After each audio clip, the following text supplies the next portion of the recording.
Warning, due to some language and subject matter, listener discretion is advised.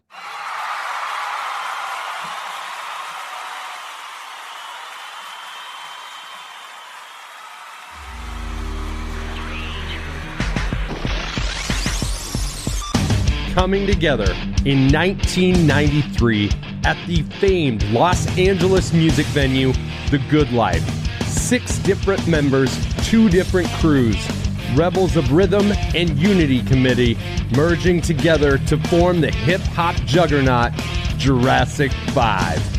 You may have seen them with 2 DJs up on stage putting on one hell of an energetic performance. And today on the podcast, I have one of the founding members of Jurassic 5, Akil the MC. He's a mentor, he's an activist, he's a hip-hop preservationalist, and I'm honored to have him on the show today.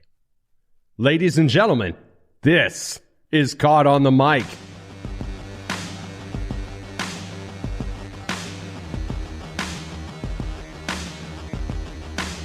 I can't believe it. Pinched myself to make sure it's the truth, but I am on air with Akil the MC from the Jurassic 5. How the hell are you, man? Man, I'm doing great, man. I'm happy to be here with you, man. Thank you for reaching out to me, man. This is thank you, man. Respect. Thanks for that nice intro.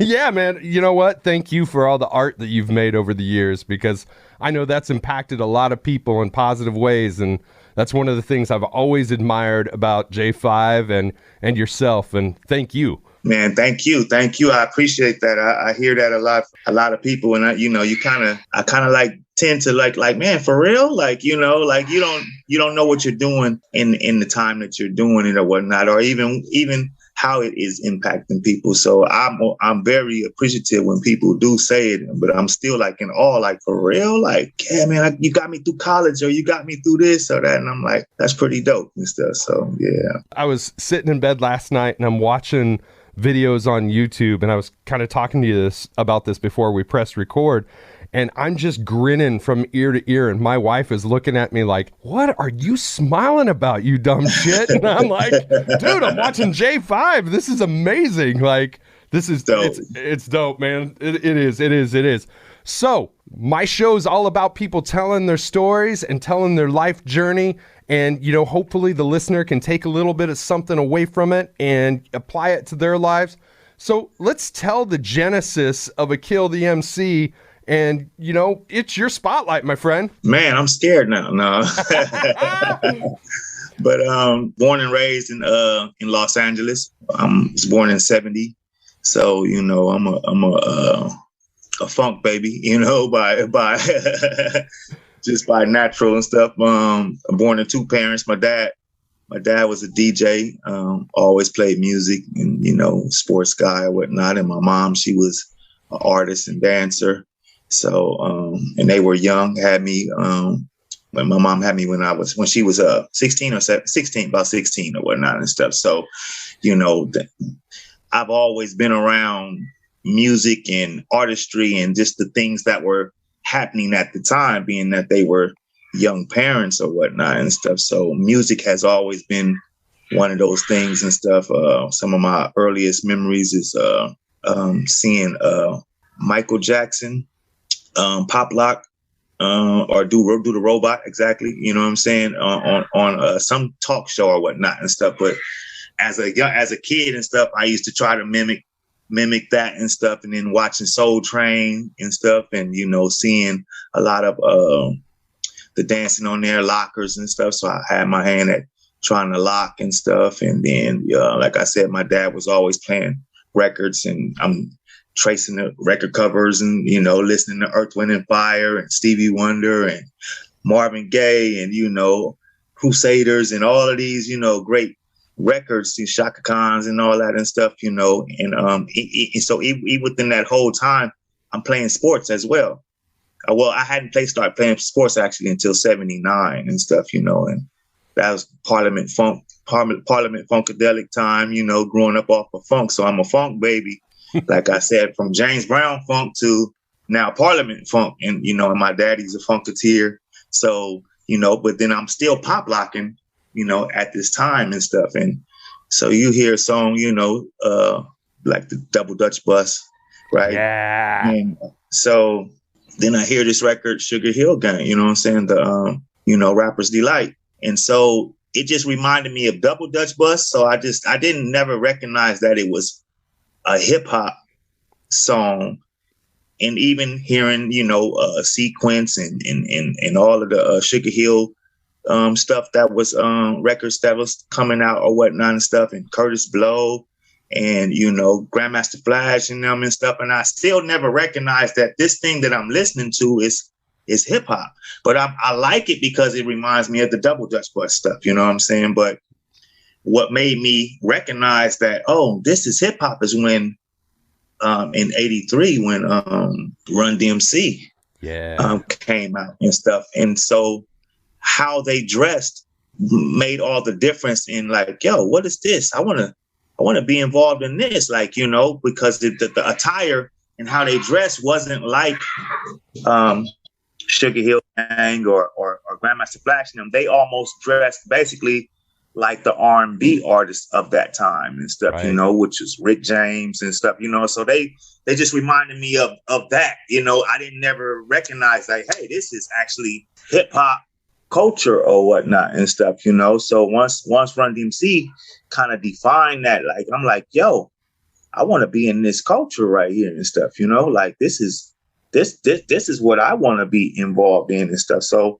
I was already DJing. I started DJing actually like a year before Run DMC had hit the scene, maybe like 82, 81, late 81, early 82 and stuff, because in Los Angeles, we were known for our DJ culture and stuff. We wasn't known for our MC culture. It was a DJ place. So like I said, my dad was a DJ. One of my neighbors was a DJ. I had another friend down the street that was DJing. So this DJ thing was always incorporated in there, as well as, like I said earlier, I was dancing, pop locking and whatnot, but still not knowing that all the way from the 70s, I was involved in this culture, but didn't never really recognize it as a culture until Run DMC came and stuff. And then I started, DJing a little bit and stuff. But then when Run DMC came, I was like, oh, let me try my, I think I started breaking. Yeah. I started breaking and stuff, and then after that, I started trying to do graffiti, but I wasn't that good, you know what I'm saying? So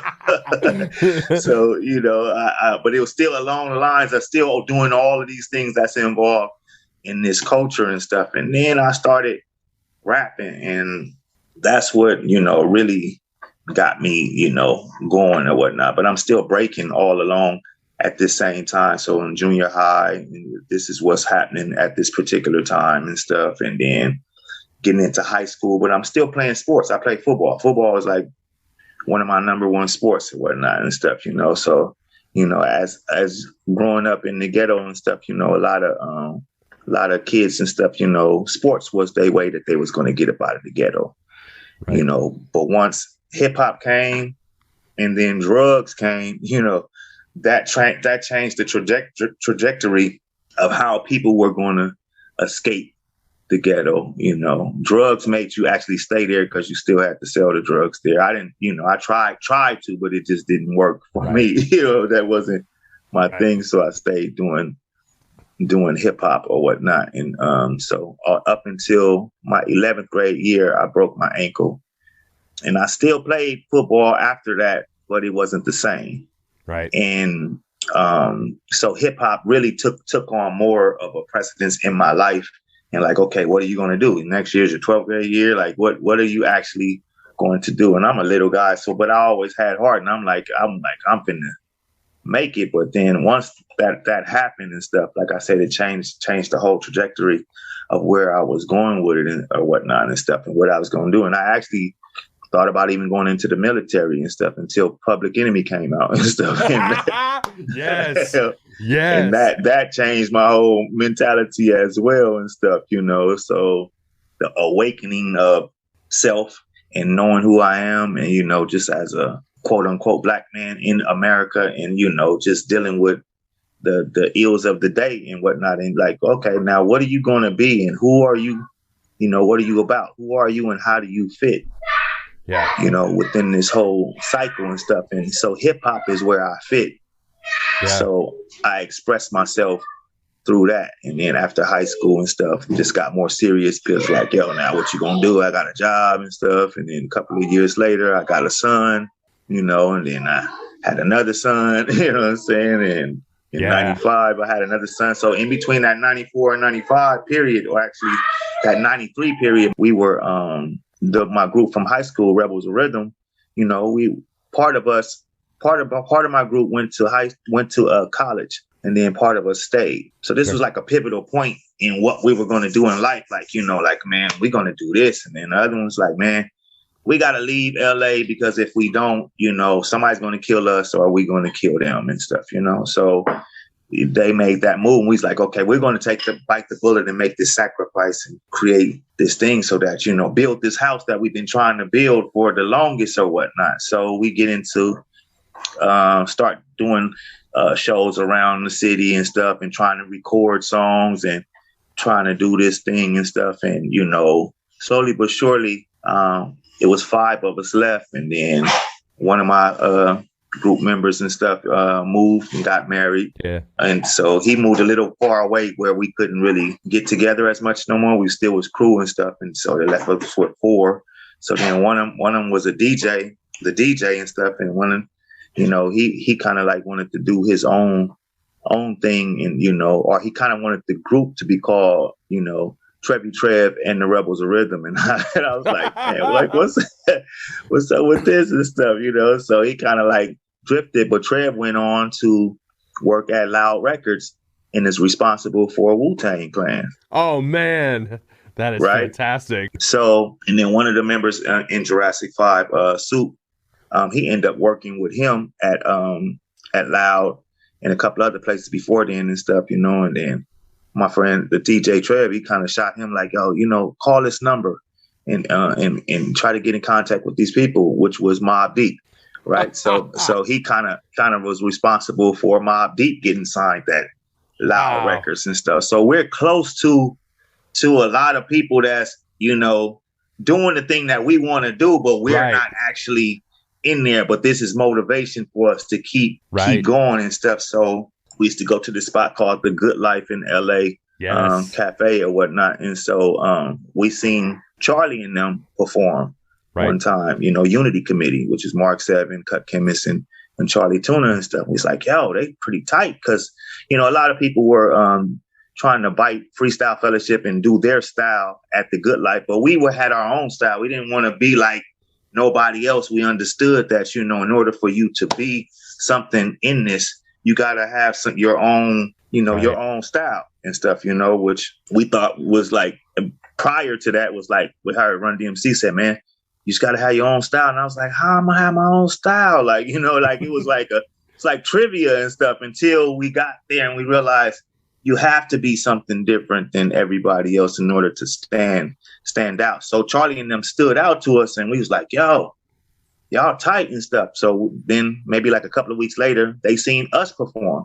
And they was like, yo, y'all was refreshing, because neither of us rhymed like the people at The Good Life. We all had 2 different styles. We had that old school style. So the old school style that you hear Jurassic 5, the harmonizing and stuff, that came from our group, the Rebels of Rhythm.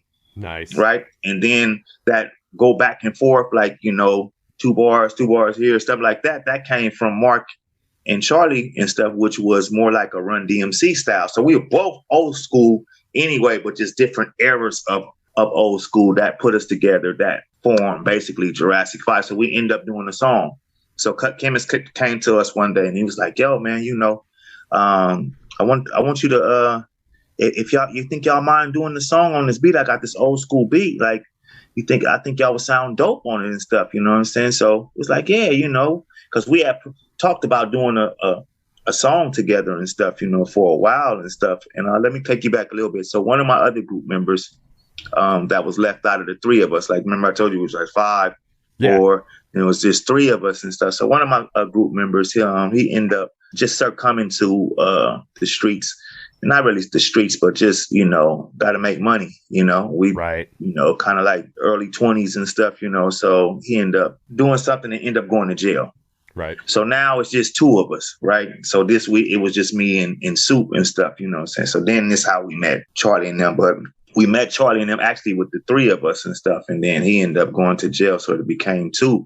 So when it's us two and then Charlie, so we had said we wanted to do a song, but that didn't happen till a year later. And so once that came about is when Cut Chemist like, yo, would you do something on this beat? So we did, you know, a couple of verses on it. And he's like, yo, this is tight. It's just exactly what I wanted and stuff. But do you mind if Charlie and Mark get on the song? He's like, yeah, no, that's cool. Because we talked about doing the song anyway and stuff. Right. So yeah, they can get on it and stuff. So at this time, Charlie and them is doing a demo. They have a demo deal with a record label. And then we have a demo deal with a record label. And so they were doing production with Cut Chemist. But then there was another guy that came around, DJ Newmark. Right.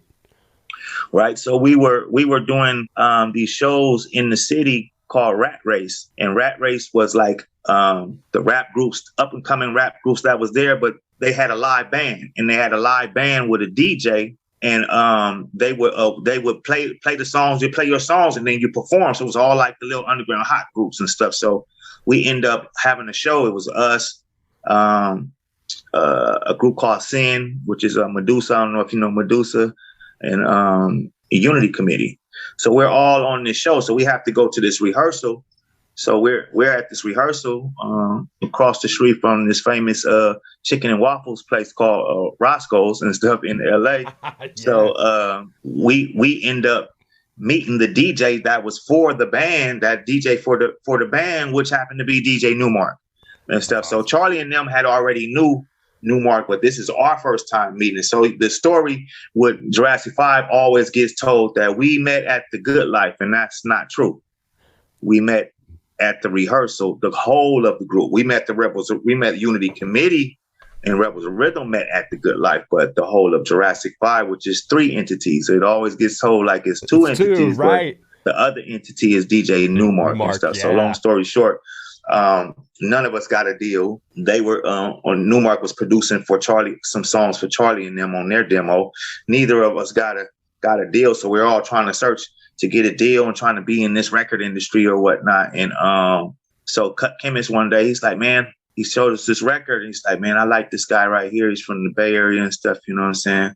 His name is DJ Shadow. He puts out his own records and stuff. So we're like, well, you know, he's like, yeah. He's like, man, I think we should just, you know, maybe put out our own record or whatnot and stuff. And so one day, I guess they was talking further on it. I wasn't there. And it was like, yeah, okay, we're going to put our money together, you know, which was like $500 to put out, you know, I think it was 500 pieces of wax or whatnot and stuff. You know what I'm saying? So from there is how Jurassic 5 became Jurassic 5. Wow. From that point of us putting out our own stuff and being tired of getting shunned by record labels and, you know, trying to just push it. We decided to take our career in our own hands. And once we put that record out, it was like, man, I wish we would have put out all our demos and stuff, you know, because right. We were going to, you know, to these A&Rs expecting, you know, one person to hear you.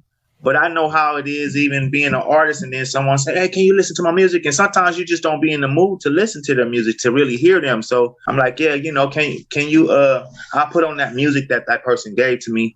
And now I can hear them because I'm actually, you know, listening for it and stuff. But sometimes you may not be in the mood. So I take that to how you run into an A&R at a record label. And I'm like, everybody like this and stuff, you know, and sometimes they may not even be in the mood to listen to your stuff, to even hear you. Cause I heard so many dope demos when going to record labels and they like, yeah, we thinking about signing these people. And I never, ever heard these people ever come out and they be some of the dopest shit ever and stuff. So I recognize, I'm like, man, we got to take our charge of our own careers and put our own selves out. And once that happened, everything snowballed from that point on and stuff, you know, got picked up by a label, TBT. And yep. So in that transition, we were still just called Unified Revolution and stuff. That was the name of the song. Right. So people called us Unified Revolution. That's what they called us because we didn't even have a name of a group at this time. It was just, we just put this song together and that started blowing up or whatnot. Right. We performed it at the Good Life and everybody liked it. And it's like, yo, you know, like, all right, it's doing good around the world and stuff, and people are really picking up on it. So this label TBT Blunt picked it up and stuff. My man Chappie and stuff, and he's like, I want to sign this and stuff. It's like, what? Like for sure, this is what we wanted anyway and stuff. Even though we did the independent thing and stuff, we was still had that fight or that wanting desire to be on a record label, to so-called be recognized. Like every artist and stuff, you don't really feel like you're recognized, even though people were feeling us or whatnot and stuff, but still, it was still to get that recognition from somebody from a record label, that was from New York. So to us, that fit well, because, on the West Coast and stuff, the gangster thing had taken over. So it was like, what we doing, it sounds too East Coasters and stuff, even though we're from the West Coast and stuff, but what we were doing sounded too East Coasters. So to get signed, that was like, yo. So one day Charlie, we like rehearsing, and Charlie comes and he says, man, he said, I was joking with Denise, which was his son's mom and stuff. And she's like, y'all think y'all sound like the Fantastic Five. It's more like the Jurassic Five, right? So he like, oh, that's funny, but that's a nice name and stuff. You know what I'm saying? So he's like, man, I'm gonna tell the fellas about this. So we had rehearsal and stuff. So one day he like telling us the joke and stuff, and he like, man, she said this name and stuff. And like, he's like, man, what if we become a group, man? What do y'all think about this name and stuff? So we were still pushing our own personal groups, right? So it's like, yeah, that's a nice name and stuff, you know what I'm saying? But in my mind, I'm like, man, this Rebel's Rhythm of mine, you know what I'm saying? I don't really. Yeah. The A&R was like, yo, he's like, man, what's the name of the group?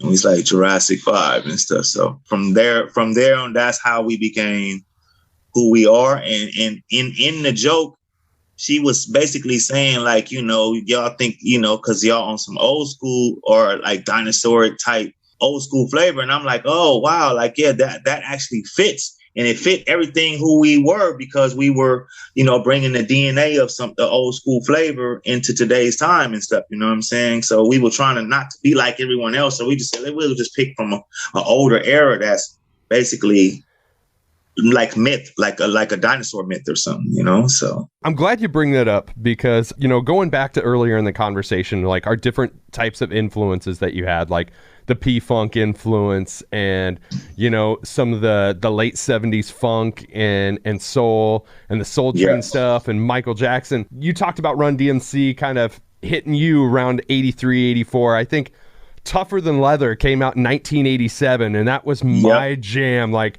the first time I heard Mary Mary, I was like, oh, some shit I can get into. And the thing was, like, I would sit there and I would watch MTV for hours. And, I'm watching, all the rock videos, In Excess, this, that, and the other thing. And then I would sit there and wait for Mary Mary. And then I would wait for the Fat Boys to come on and some LL Cool J. And I was like, and the thing is, about Jurassic 5 that I really have enjoyed over the years is you guys do have that throwback sound, but you got so much modern flavor to it that it creates an atmosphere. There's an atmosphere that comes around Jurassic 5's music that I think there's only a handful of really good hip hop groups that were able to tap into that, like Souls of Mischief. I love those guys, Right, the group flavor. Yes. Like Six Voices Become One. Isn't that kind of one of your guys' things? Yeah. Exactly. So like even like the Far Side, that which came before us, they were on that.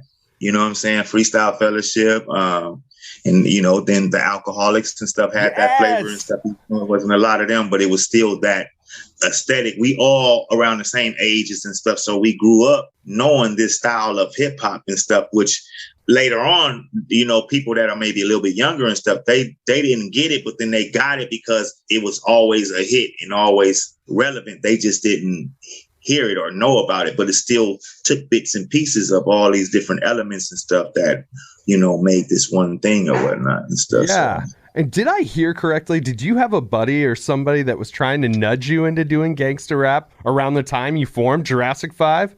Yeah, just before then and stuff, because and it wasn't like they were trying to force, because they knew hip hop too or whatnot, but it was just like how to be successful and what was selling. Right. You know what I'm saying? And it was like, yo, he was like, and he was more so like, man, just to get your foot in the door, man, you should do a little bit of that and then get in the door and then you can switch up. And I'm like, bro, but that don't happen with most artists and stuff. With art, period. Once you come out with who you are, it's hard for you to get away from how you came out and what people know you for and stuff. And so then on another level, just surviving in the streets of LA and stuff, I was never a gangster and stuff. I know a lot, you know what I'm saying? I'm pretty well connected, but not right to so connected that they know that I'm not connected. So for me to come out and say that, it wouldn't be real. Right. Yeah, it wasn't authentic to say for me to come out, even though I know it like the back of my hand. I grew up amongst it, and you know, before it was gangster rap, you know, so I know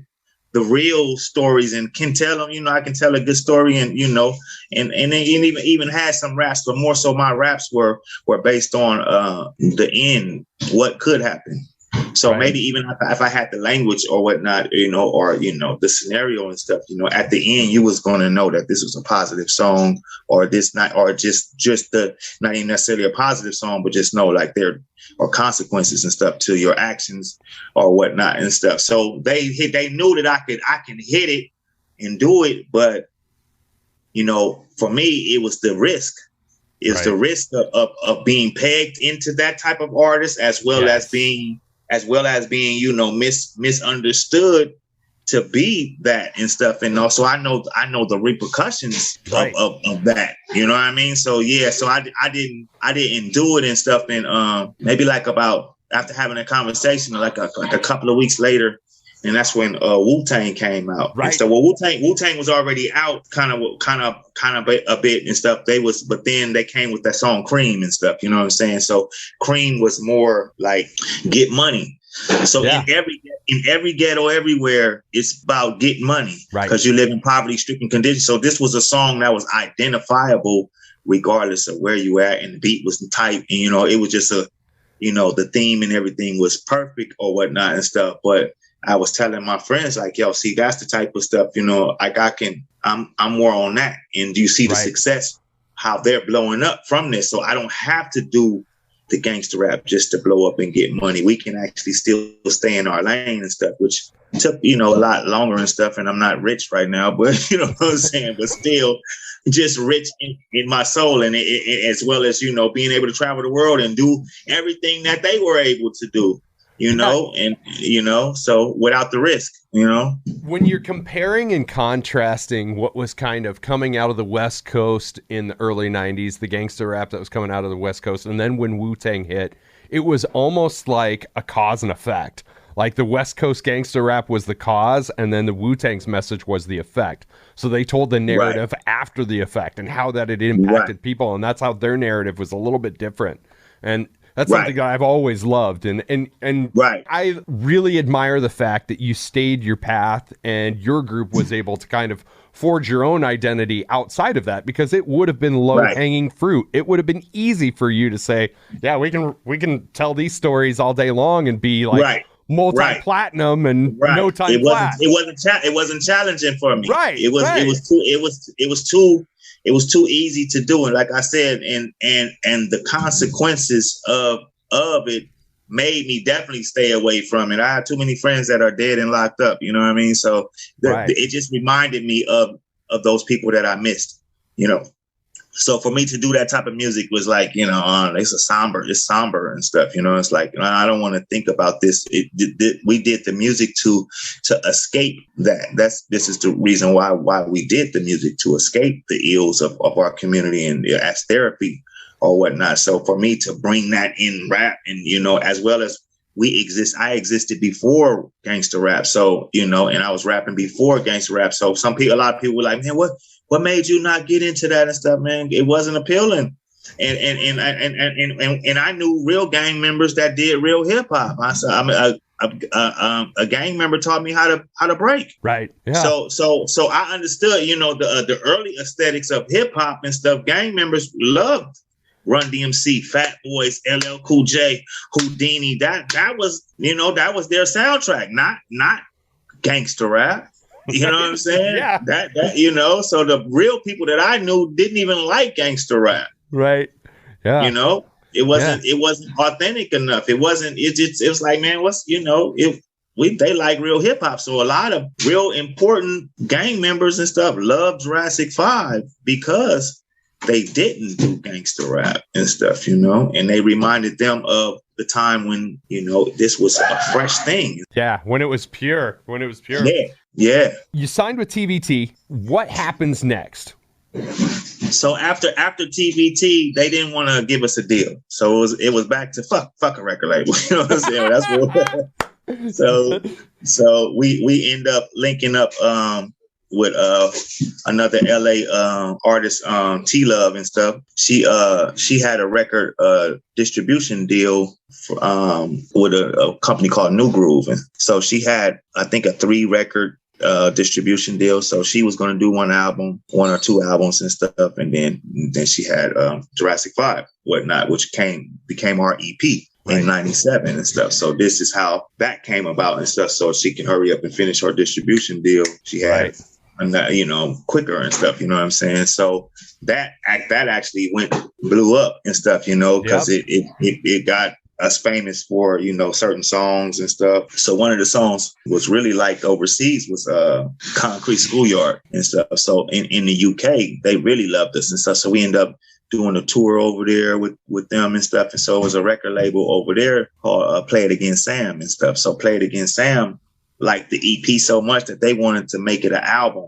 So we just added a couple of songs. So that same EP became an album in the UK. So we toured the UK into the whole of Europe and stuff, on that, and really got famous and did the record label thing really big over there first before in the States. Because, we did the EP, which was cool in the States and stuff, and it got a lot of notoriety, but we had got more notoriety for that very same thing overseas and stuff. So we got our feet wet and learning how to, perform, for more than about an hour and stuff, because that just seemed so long, like back then, because we only had so many songs. It was like, man, how we gonna do an hour, like a show, that it just seemed so far fetched or whatnot. So, but from that created the different routines we do at shows and stuff. That wasn't no songs; they were just strictly show songs and stuff. You know what I'm saying? So when you come to see us and stuff, you were seeing something that you never heard before, but it was just so dynamic because you're seeing it in the moment.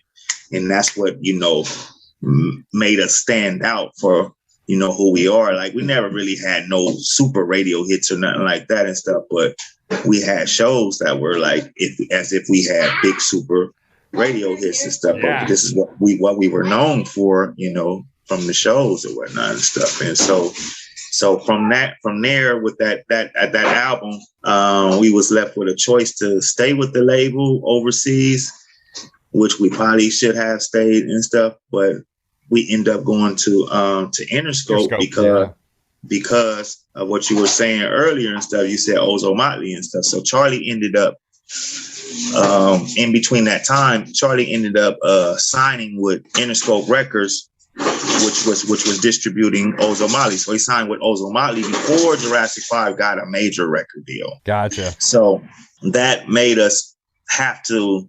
In the race of these different labels wanting to pick us up and stuff because how good we was doing overseas and people was hearing about us or whatnot. So we had everybody knocking at our door and stuff, then and stuff, wanting to sign us or whatnot. So we could pick who we wanted to. But since Charlie was over there at Interscope, this is what prompted us to be like, let's make this easier and stuff, because it was a little difficult at first and stuff, because we didn't know he signed over there and stuff. So that was some other shit. You know what I'm saying? So. But it was the late 90s, early 2000s. Interscope was kind of the place to be because of all the genres that were blowing up on Interscope at the time. And they let us do our thing. You know what I'm saying? I'm not mad at Interscope at all for any of the things that, went on there and stuff, So us signing over there was good. I wish I would have visited Interscope more. Sure.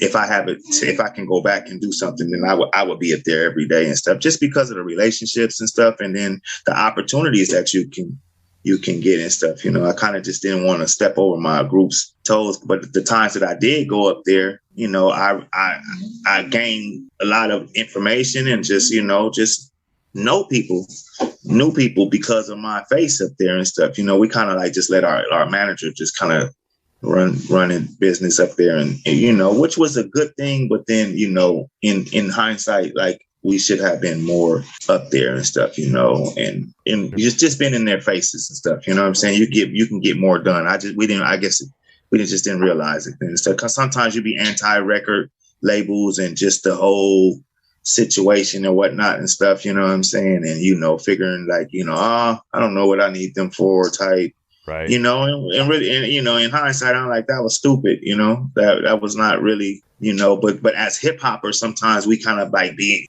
you know, guard up, you know what I'm saying? Because you don't want them to change your sound. But it was never a threat for them to change our sound. That was never a threat. You know what I'm saying? It's just in your mind that you thinking that this could be, you know, because, I mean, we had a situation where the A&R that signed us and stuff, he ended up leaving after Quality Control. Oh, so wow. When Power and Numbers came and stuff, we was left, you know, up under Jimmy Iovine and we never really had a relationship with Jimmy Iovine and stuff, you know? And so it was just hearsay and just not really knowing if they were going to try to change us. And this is because most often when that happens, when a group, when their A&R leaves the label and stuff, you know what I'm saying? You know, but he was the one that signed us and stuff. So he was a top dog up there. It wasn't just like he was a regular A&R that can get replaced and stuff, you know. So with him leaving and him having, you know, loving us, and, you know, but we was kind of caught up in between as well. Him signing Jurassic 5 and Jimmy signing before us the Black Eyed Peas and stuff. So you had this little amongst executives, not amongst us. We love the Black Eyed Peas. You know what I'm saying? We family. You know what I'm saying? Right. But you have this, like, you know, what's going to sell more, you know, because you hear this rumbling in the underground. So these groups so we start all getting signed over at Interscope and stuff because, you know, they want, but then amongst them and stuff. That time frame in the music industry was really weird because artists were starting to diversify their portfolios by getting involved as A&Rs in a lot of cases, where you look at the music business in the early 2000s versus right now. It probably is more profitable to be on your own with all the streaming platforms and all the social media and everything. Oh, yeah. But back then, like a record label was a bank, essentially, is what it was. And if you wanted people to see you, you had to be a part of a label because you needed to use their promotional machine. We didn't have social media then. So nah. So how you can be popular, but still you wasn't, if you didn't know, excuse me, anybody in the media at that time and stuff, the Source magazines and all the things that people seen hip hop in and stuff. If you wasn't in, you wasn't really gonna get no look and stuff, you know. And that's what made it harder and stuff. And that's why, you know, somebody like a Master P and them was like genius and stuff, you know, because they, you know, and they understood like, oh, I'm gonna pay for this. I gotta pay for it. But in the end, they had the money in the beginning to pay for it and stuff. Whereas we didn't have the money like that and stuff. So, you know, it forces you to have to get with a record label at those times. We wish we would have had social media. We would have been out of there and stuff, you know what I'm saying? I think if YouTube would have been around, shoot, man, you know, I played in different rock bands and punk bands and stuff and ska bands for 20 years. And I always think back to myself, man, if social media would have existed in the late 90s, early 2000s, the way it exists now, oh my gosh. No. Man, I think about it all the time, just like, you know, even with like I was talking about earlier and stuff, like those demos that I heard at those record labels, I'm like, man, like, you know, just thinking about like technology and like Serato. Yeah. I'm like, man, you know, you could have downloaded their music and stuff. You know, we don't take it. We take it for granted that, you know, if your record was only going to come out if you had a record actually and stuff, you know what I'm saying? So, as well as even a video and stuff, you know what I'm saying? And how much it cost to shoot videos back then. Like, you know, like, yo, you don't, You know, even to go to the studio to record and stuff. Now you can just record on your phone and stuff, man. It's like, yo, bro, like we wish we had all these different things and stuff and mediums and stuff. So yeah, I'm always telling a lot of artists that were really good back then that had great music. I say, man, just shoot videos for it now. Yeah, get it out now. Because nobody knows where it came from. You know, they don't know it's old. Yeah. And unless you telling them that it's old and stuff, because some stuff was not dated. Now you had some stuff that became dated, and then you listen to it later on, and you're like, oh, okay, like it don't translate. But a lot of that shit translates big time right now, because to me, if all those artists, whether they singers or instrumentalists or whatever and stuff, you know, if they saturated the market with all the stuff that never came out, then all this other shit that's bullshit will just go away. Yes. Yes, dude. You know what I'm saying? That's what I'm about to say. Whatever genre it is, whether it's punk, whether it's, ska, whatever it is, like people are sitting on hits that's up under their beds and in their closets and their garages and shit, you know what I'm saying? That because they couldn't come out the conventional way and stuff, you know what I'm saying? They kind of just quit and gave up and stuff, you know what I mean? But I try to, people that I see that I knew that was like, I'm like, yo, man, where's that? I was like, man, dude, just shoot a video for you. Already did the song, bro. It's not, now it's just promote, just put it out there and stuff, you know, just see. I'm like, you have more than 36 songs. I know you have more than 36 songs that are just sitting somewhere. So for me, that's like 3 years worth of music. So consistently, if you even put out a song and a video each month, that's 12 songs. Yeah. You just need 12 songs to be consistent for a whole year and stuff. You will make some noise. Maybe that first one because most people just bank on that first one and looking to blow up off the first one and and they like, oh, really ain't nobody checking for it, and you get disgruntled and I'm saying, yeah, well, I don't want to do this no more and stuff. But no, consistency wins. It always wins. And I tell people all the time, I said these guys is consistently whack. Yeah. But they're winning. They're winning because of consistency. Yep. It's whack as fuck, but they're consistent with their whackness, and you're not consistent with how good you are, because you're on some like every 6 months shit, and I'm like, we don't live in that age no more where you can put out something every 6 months. You have to be consistent, or what I'm saying, yeah, I eat vegan and stuff, you know what I'm saying, but the vegan shop not open and stuff. Eventually, you fucking going back to McDonald's. You know what I'm saying? Yes. You know what I'm saying? For sure. Just because it's consistently there and stuff, it's not. Yeah. You know what I mean? Yeah. And it's available. Whereas the good shit, you're like, oh man, they close at 2:00. You're like, fuck. You know what I'm saying? Like, man, man, I'm hungry. Yep. I just need something and stuff. So you're gonna, what I'm saying, if I put a dirty glass of water in front of you and stuff, you know what I'm saying, and I don't put a clean glass of water and stuff, you know what I'm saying? If you're thirsty, you're gonna fucking drink that dirty glass of water. Eventually, for sure. Let's touch on where things are at right now. First and foremost, we just hit this whole thing about social media and videos and all this other stuff.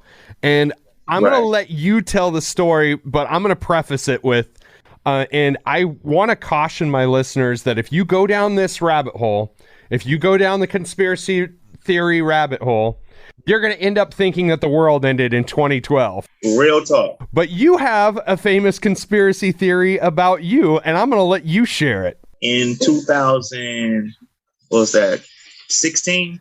I went on a cruise to it's this reggae tour. Sure. That's on a boat and stuff, Jamrock cruise and stuff, you know what I'm saying, by Damian Marley and the Marley family and stuff, So I went on this cruise, and we passed up Cuba and then went to Jamaica and stuff, Then we on our way back, and I see Cuba again and stuff, and I'm like, okay, this is dope and stuff, you know what I'm saying? And then we land in back in Atlanta and stuff. So my son picked me up and stuff. So he picked us up, me and my wife and stuff. So he like, Daddy, he's driving his bike. He's like, Daddy, he said, you're all over the internet right now.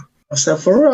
He's like, man, people think that you're Tupac or something like that. And I'm like, are you serious? I'm just like kind of laughing. I just like laughed it off. I'm like, are you serious and stuff? And he's like, yeah. So when we got back, he showed me a video and stuff. And in the video and stuff, it was like, merging my face with Tupac's face and, and all of this and stuff. And I was like, this shit is funny right here. Like, man, I can't believe this. It's because I have heard this, that people said I resemble Tupac, eyebrows and stuff like that. You know what I'm saying? But I would always get that, or Bob Marley, or some people said Jesus and stuff. There's another rapper from LA named Threat and stuff. So, it's one thing to say you look like someone and stuff. Right. But they were saying that I am Tupac. And I was like, yeah, come on, man. Like, whatever. This is a joke and stuff. So the next day, my daughter, she came to me. She's like, Daddy, she's like, look at this video and stuff. You know what I'm saying? So it was another one, was like playing some like scary music, like some like CSI type, like they're doing real investigation on Akil and this conspiracy or whatnot and stuff. And I'm like, wow, that shit is funny and stuff. So I think I seen Charlie online arguing with this woman. So it was on Twitter and stuff. And she was saying, well, where are your pictures before 94 and this, that, the other, and if you existed and stuff like that. And automatically it went to my mind. I said, there's a Good Life documentary called This Is the Life out, you know what I'm saying? Which actually has a performance from Jurassic 5 in 1994. Right? Right. The same shit she's asking for and stuff, you know what I'm saying, already exists and stuff. So I went to it, and then I said, let me look up where Tupac was at this time. So the day before the performance, he's in court being arraigned for something that he did with, something against a cop or some shit like that and stuff. You know what I'm saying? So he's being arraigned in court the day before and stuff. And I'm like, how ironic and stuff. You know what I'm saying? That here's the date and stuff. You know what I'm saying? The next day we're at the Good Life performing. And I'm like, so if we're performing at the Good Life, nobody in the Good Life recognized that this is Tupac on stage. If I'm Tupac, nobody in there is recognizing that this is not Death Row Tupac. Right. This is 1994 and stuff. You know what I'm saying? So this is not even right before this, prior to him going to jail and the rape thing and being shot. All of this and stuff. You know what I'm saying? But he still was a famous person and stuff. But nobody in here recognizes that this is Tupac on stage and stuff. And that sent me to like, man, I think I went to England. I went on tour and stuff. And I was like, so I made a video. Yeah. And I was debunking everything and stuff. You know what I'm saying? Because I actually met Tupac like in like 89 after high school and stuff. So a couple of my other group members were still in school or whatnot and stuff. So we did this. Which part of this organization is like called NAPO and stuff, a New African People Organization and whatnot and stuff. So one of the girls we knew, she was having a naming ceremony at this spot, on the east side of LA and stuff. You know what I'm saying? So it's Malcolm X grassroots movement spot and stuff. So she said, yeah, I'm gonna have some folks from the Oakland chapter come down and stuff, and they went on rap and stuff. You know what I'm saying? I was like, oh, okay. So this before Digital Underground. Yeah. And all that and stuff. So he came down and stuff, you know what I'm saying? And so I met him. It's like, oh yeah, Tupac, okay. So I met him like 30 seconds. It's my only time meeting him was that time and stuff. And at that time, like I said, at that time, he wasn't Tupac who everybody know and stuff. It was just like, oh, okay, what's up? Like, oh, how you rap? Okay, we rap, like, right. That's it and stuff. You know what I'm saying? So maybe like 93 or around that time and stuff. I'm at traffic court and going to pay a ticket or something like that. So me and my friend, we hop in the elevator. The elevator's packed, but in the back of the elevator is Spice One and Tupac and stuff. You know what I'm saying? Right. So I see them, but we don't. I can't even get to him for one. Right. He's engaged in a serious conversation of some stuff that I had heard about in the streets of LA and stuff, because he used to run with a particular gang. Right. You know what I'm saying? So I had heard some stuff that he had got jumped or a big bite popped off or something. So he's in the back of the elevator talking to Spice One about this particular thing and stuff. You know what I'm saying? So I'm just ear hustling, listening and stuff. And I hear him say, like, you know, like, man, yeah, see, I know such and such, and I ain't worried about them. I know this person. And I'm like, you know, what happens in LA and stuff. LA is like, you know, it's a deep gang culture and stuff. You know what I'm saying? And if you're not from there, you can get caught up in that shit and stuff, you know what I'm saying? And thinking that you know some people, but the thing is that you can get it from anybody out there. It's like just because you know this person doesn't mean that they run LA and stuff, you know what I'm saying? Everybody, you can't just know one person and then think that you're going to be, you know, or a few people that you're going to be saved and stuff. And I'm not saying that people aren't popular and known and stuff, but that world is very tricky and stuff. And most people that are not from LA always get into some bullshit. Right. You know what I'm saying? Because they don't know the politics. So LA is just its own place and has its own politics when it comes to street shit. So I really want to give him advice, you know, to save his life. And it's ironic that the very same thing he got killed over was the very same shit in type of environmental type of shit that he was talking about in that elevator and stuff. You know what I'm saying? Yeah, for sure. And so I wanted to give him advice, but it wasn't my conversation to jump in, as well as, like I said, the elevator is packed and stuff. So I just see them and I'm listening and I'm like, damn, man. So we got off before him and stuff. So never, you know, so I had another cousin like a few years later and stuff. This is when, that's why I want to say this is like 96.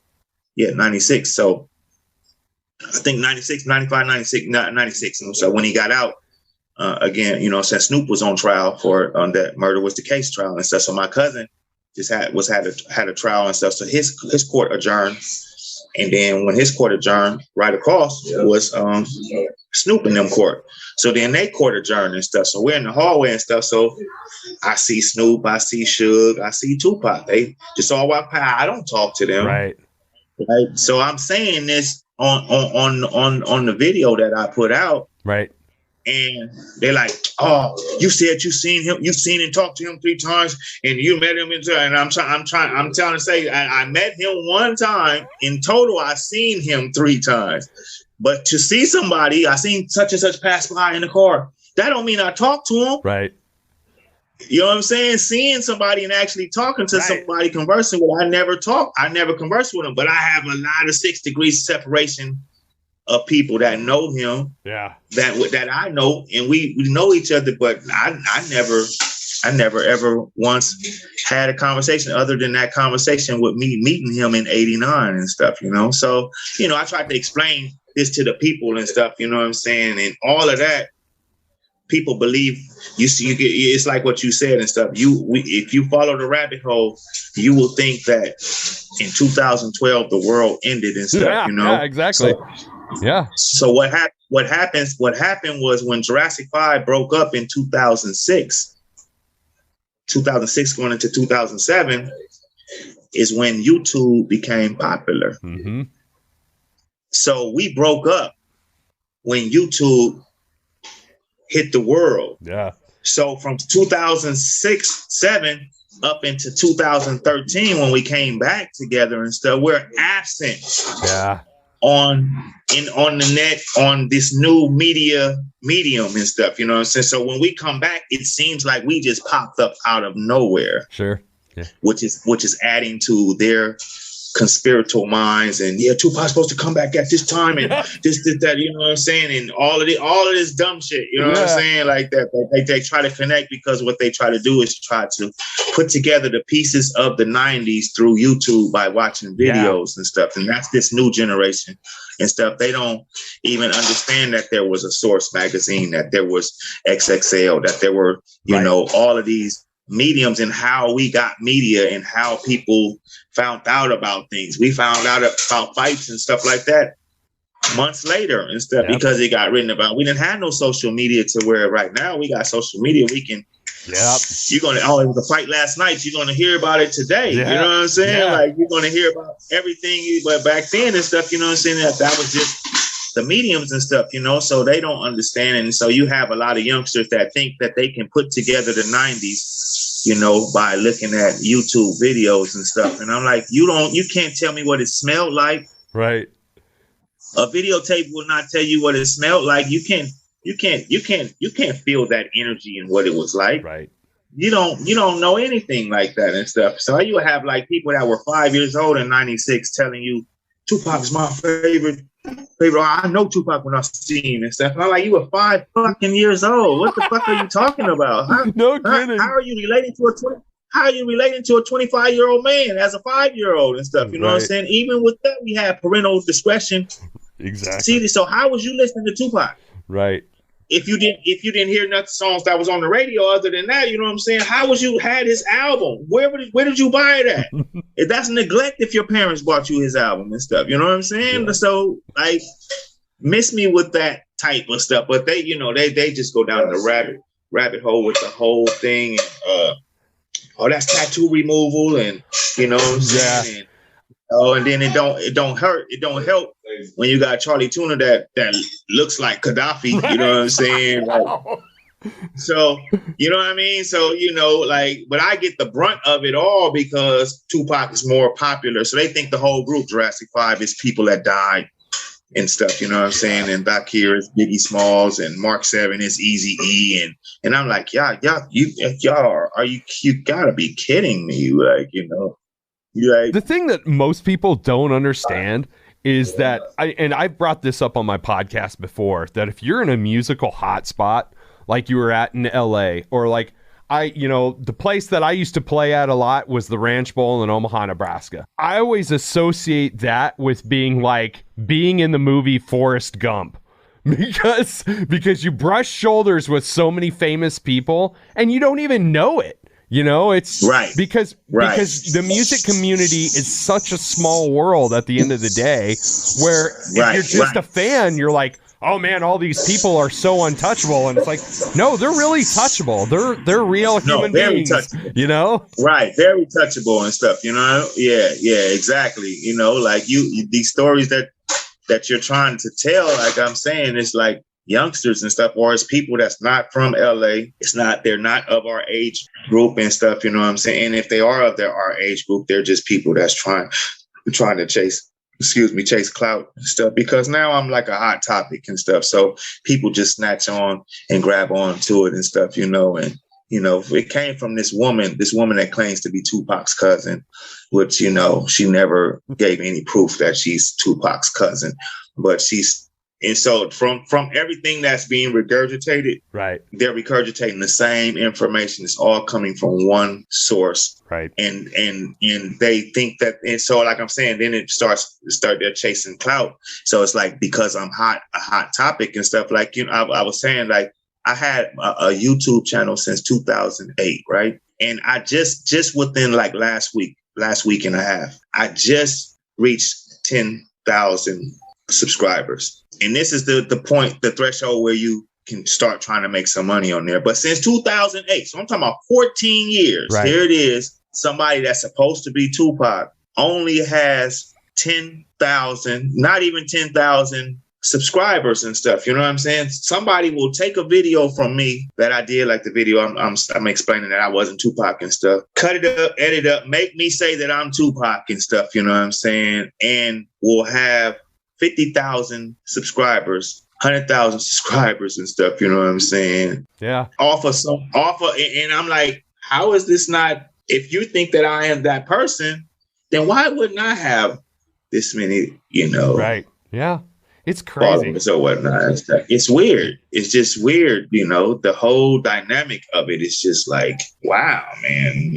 People believe what they want to believe, and will take your stuff, I mean, I was arguing with these people about what I told you about the 3 times that I said I seen him, sure, and stuff. And so these guys is like, they're trying to drill me about it and stuff. And I'm like, I'm on a live and stuff. And I'm like, man, whatever, man. Like, so my phone started dying. I like, my battery's dying. So I'm still on my computer, but I'm on my phone too and stuff. So the phone died. And I'm like, damn, man, my phone died. Oh, we got him. See, he's trying to run away and stuff. So it pissed me off. So one of the profile name was Sean Carter, right? You know what I'm saying? Jay-Z's name and stuff, you know what I'm saying? Which they know damn well they're not no Jay-Z and stuff, but they just taking that name or whatnot and stuff, right? So when I hop back on, I'm like really hot. I'm like, you fucking fake ass Jay-Z fucking motherfucker. I'm like, where the fuck you at? You know what I'm saying? Because they had me mad and stuff, you know what I'm saying? So I'm like cussing them out or whatnot and stuff. And like, you know, and I take my computer and I show it from my phone. I start showing the video where I'm saying that how I seen him the 3 times and stuff, because they keep mixing it up and saying, oh, you said this and that. So I'm showing, I'm like, see, now what the fuck, what you see, you can't say shit. You ain't got shit to say and stuff, right? So 2 weeks later, about a week and a half to almost 2 weeks later and stuff, a video pops up. Akil, Tupac arguing with Jay-Z. Oh man, that shit came full circle, didn't it? I'm like, wow, man, this is you know, in a nutshell and stuff, like this is like it's a no-win situation here and stuff to even, you know, and but it's messed up because here you are lying about me and I'm a real person. Right.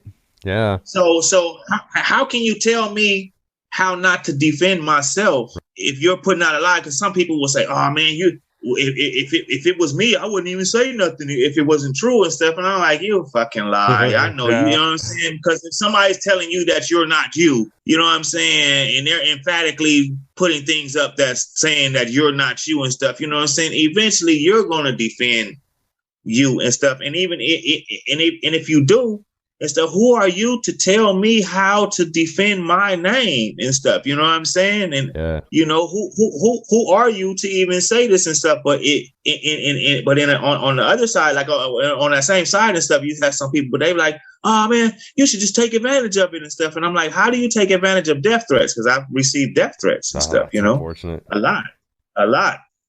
So that bad part about that is that you know what I look like. You know what I'm saying? Yeah. So when I tell people, I say, man, how do you take advantage of a death threat and stuff? You know what I'm saying? Yeah. Like, who wants to fucking take advantage of a death threat and stuff? You know what I'm saying? At what point? And you know what I'm saying? I got grandkids, I got children and stuff. You know what I'm saying? So who wants to experience some shit like that and stuff? You know what I'm saying? And then you have people like, man, just don't say nothing at all. And I'm like, you know, it's easy for you to say. Right. And stuff, you know? So I run this thin line between, should I say something? Should I not say something? So sometimes I, you know, will just, because they'll say some of the just dumbest shit. And I'm like, you can't, I can just say this. And of course they'll get this and that ain't it. It's like, they're so caught up in their narrative that Akil, the MC from Jurassic 5, has to die in order for their narrative to live. Yeah. So I have to not be a person. I have to be resorted to a character that's now playing that used to play the character of Tupac, that's now playing the character of Akil the MC, and they probably will kill him off, and you will be some other character and stuff. You know, I seen a comment like that, and I'm like, this person actually, you just wrote me off, and said I'll probably get killed by a crazy Tupac fan, and they'll just write me off because I'm really supposed to be this CIA agent that's, you know, was sent here to disrupt the youth. So this is what they think about Tupac. They say, oh, he was I've heard you know, that. you have like 5 or 6 different Tupac fans and stuff, you know, one of those that extremely love when they be like, man, come on, man, you know, and then you got those that be like, man, we'll protect you. And then you have those that be like, man, you fucking lie, like Tupac was their dad and stuff. I mean, why did you leave us, man? You left us. You can save the world right now. You can. I'm like, yo, on some savior shit, right? And then you got those that be like you're in the Illuminati. You were sent here to disrupt the youth, and your music was made to create this whole West Coast, East Coast beef that's fake beef that people are in jail and dead behind. And I'm like, who the fuck is in jail saying they're in jail because of Tupac right now? Right? You know? Right. Yeah. Wouldn't the world be a better place if the person that did do that to Tupac be in jail? You know what I mean? You know what I'm saying? Like, are you serious? But these people that follow Tupac, like they followed you from some thug life, and they wanted. I'm like, you are a weak motherfucker if you followed. You know what I'm saying? That's what I look at. Well, you're a follower, and you got what you deserve if you in jail, if you was following some Tupac shit. But I'm like, where are the songs that told children to go out and be thugs from Tupac and stuff? Right. What song? What song can you name that actually did this and stuff. You know what I'm saying? And they can never come up with any type of song. They'll come up with what's that the song that he had with Biggie Smalls. I'm like, that's specific to that person. What are you talking? Right. I'm talking about overall. If you're saying that Tupac was this person that was sent here to disrupt the youth and stuff, what song was it? What songs exist that, you know what I'm saying? Was it Dear Mama? Right. What songs are you talking about and stuff? You know what I'm saying? Yeah. So yeah, man, it's, So that's just crazy, man. And I'm sorry you have to deal with that. I've never even considered that opposite side of that.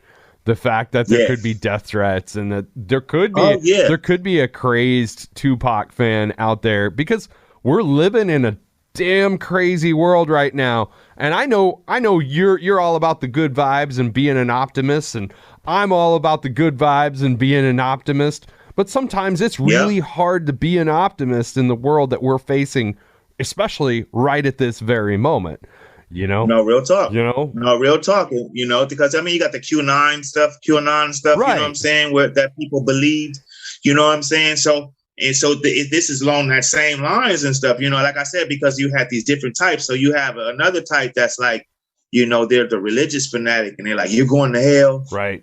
And so they actually believe that they're fighting against an injustice and stuff. So to possibly kidnap me, right, or you know what I'm saying, all these things come to my mind and stuff. I'm like, I hope nobody don't come to my house and stuff, because it ain't going to be nice and stuff. You know what I'm saying? But the possibilities of it with the internet now, it's like, yo, man, people can get your information and stuff, you know what I'm saying, and be right at your front door and stuff. And I'm like, I think about all of these different type of things and stuff, you know what I'm saying? And like I said, you got those, you a hermaphrodite, you're gay, you did this, that, and the other and stuff, you know what I'm saying? So, but in their mind, they think they're fighting against an evil and stuff, you know what I'm saying? Especially to be on some conspiracy type, you in the Illuminati, you in the government. So whatever they may think that's something antagonistic towards, shedding darkness on the world and stuff, they look, the only way to get rid of darkness is to wipe out darkness and stuff. So you know what I'm saying? To approach me with it and stuff, and the things that I have seen, man, I'm like, dude, I definitely have to be, what was funny and stuff, I finally put it up on the Jurassic 5 page.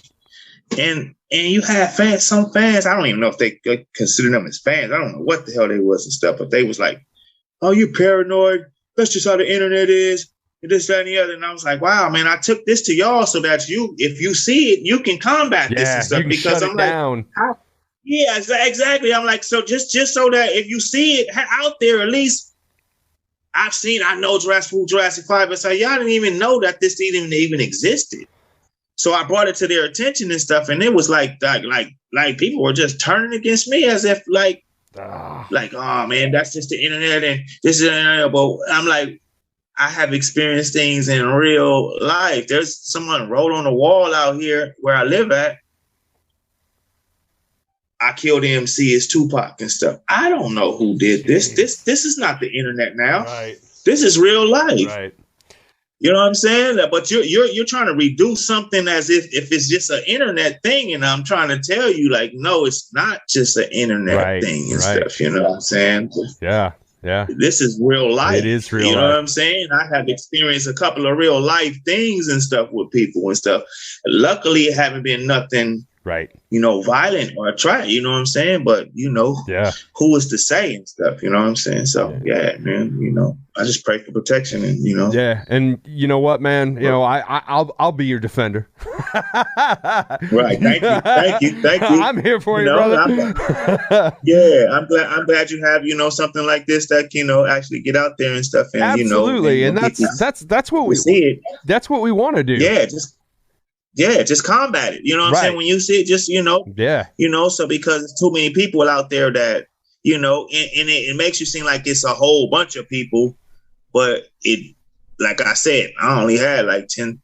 I barely just got 10,000 subscribers. So I'm like, I'm wondering how many people are out there. But then I look at these comments of these other people pages, and so many people. And I'm like, dude, you're trending on TikTok now. And I'm like, I don't even have a TikTok because of that. Cause I don't even want to even deal with it. You know what I'm saying? Like, man, Word. So if you see it out there, anybody out there that's listening to this, if you see it and you know it's not true and stuff, you know what I'm saying? Just speak out. Shut it down. That's all, you know what I'm saying? Shut it down. Yeah, just shut it down. Yeah. You ain't got to argue all day with the people, but just at least give a antagonistic side to it and stuff, so that people know. So one of the things that I've noticed is you share from the Jurassic 5 Facebook page and your Facebook page, you share a lot about hip hop history and hip hop culture.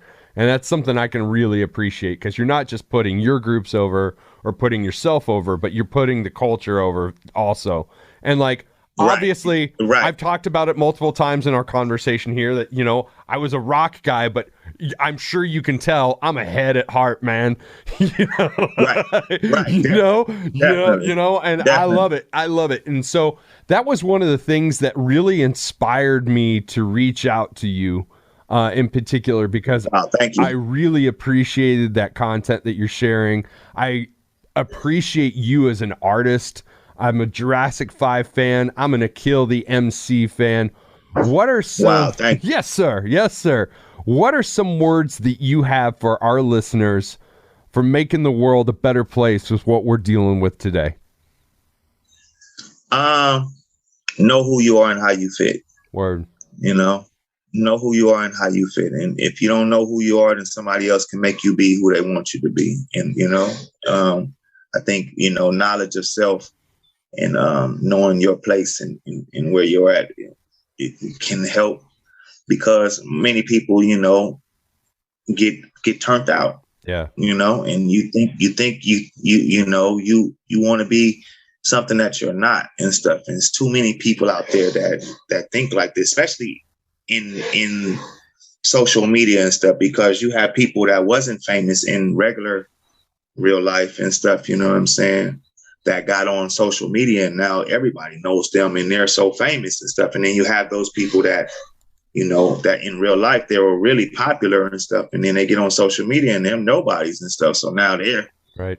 So it's like, they thought that they were somebody too. You know what I'm saying? And then once you get into another medium and stuff, and then you're a nobody and stuff, you know what I'm saying? But to me, I just say, be who you are. So it don't matter if I'm popular in here or not, I still know who I am. Yes. I'm not going to fall for this fake, whether it's societal love of me being popular or it's social media love and stuff, you know what I'm saying?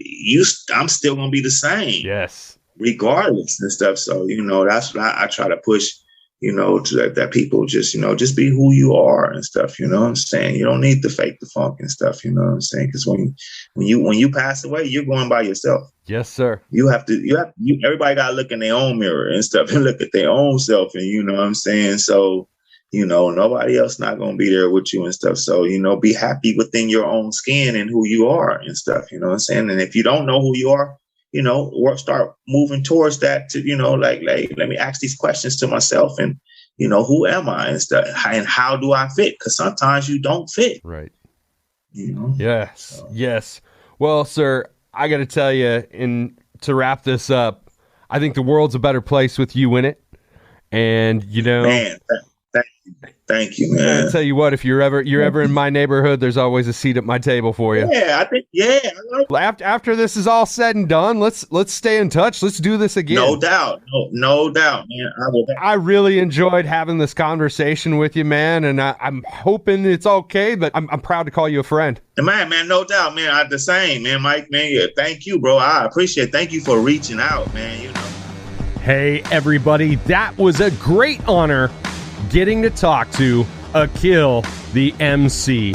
Make sure you check out his music on Spotify and give Jurassic 5 a listen to also. If you haven't heard them before, good, uplifting, motivational hip-hop with a great message. While you're cruising the web, make sure you visit www.caughtonthemic.com and come see me at all forms of social media. TikTok, Instagram, Facebook, Twitter, YouTube. I appreciate the support wherever I can get it. I would also appreciate that 5-star review in the Apple Podcast app, and Spotify has now also implemented a ratings feature where you can rate my show there as well. This has been Caught on the Mic with Michael Clark. I'm Michael Clark. Until next time, thank you